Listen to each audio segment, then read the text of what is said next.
দেখছো বাবা রে বাবা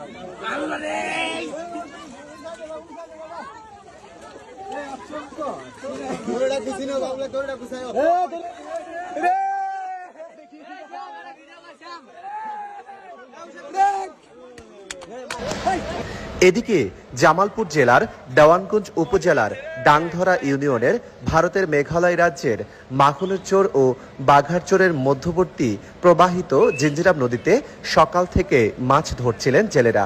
হঠাৎ জেলেদের জালে আটকে পড়ে এক অভূতপূর্ব জলজ প্রাণী, যদিও এটার সঠিক নাম তারা জানেন না। আঞ্চলিক ভাষায় কেউ বলছেন শিশু, কেউ বা বলছে ডলফিন, কেউ বলছে তিমি। তবে এটি সামুদ্রিক কোনো প্রাণী হতে পারে বলে স্থানীয়দের ধারণা।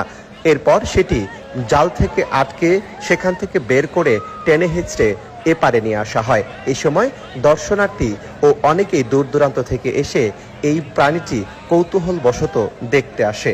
প্রাণীটি দেখতে অনেকটা তিমি মাছের মতো, আবার দেখতে অনেকটা ডলফিনের মতো মনে হয়। সবাই সেটি কৌতূহলবশত নেড়ে চেড়ে দেখছেন। বেশ ওজন রয়েছে, প্রায় 7 ফিট লম্বা এবং 2 মণ ওজনের এই প্রাণীটি দেখে অনেকেই হতবাক।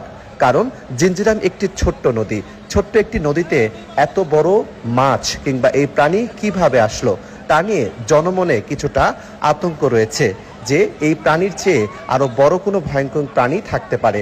তবে স্থানীয়দের ধারণা হঠাৎ প্রবল বৃষ্টি আর পাহাড়ি ঢলের কারণে হয়তোবা পাহাড়ি অঞ্চল থেকেই নেমে এসেছে এরকম কোনো ভয়ঙ্কর একটি জলজ প্রাণী। তবে জালের মাঝে আটকা পড়ে মুখের ভেতরে ধারালো দাঁতের মধ্যে জাল আটকে আছে এবং এটি আদা মরা হয়ে গেছে। তবে তারা বলছেন এই প্রাণীটি উপজেলা প্রাণী সম্পদ অধিদপ্তরে জমা দিতে হবে।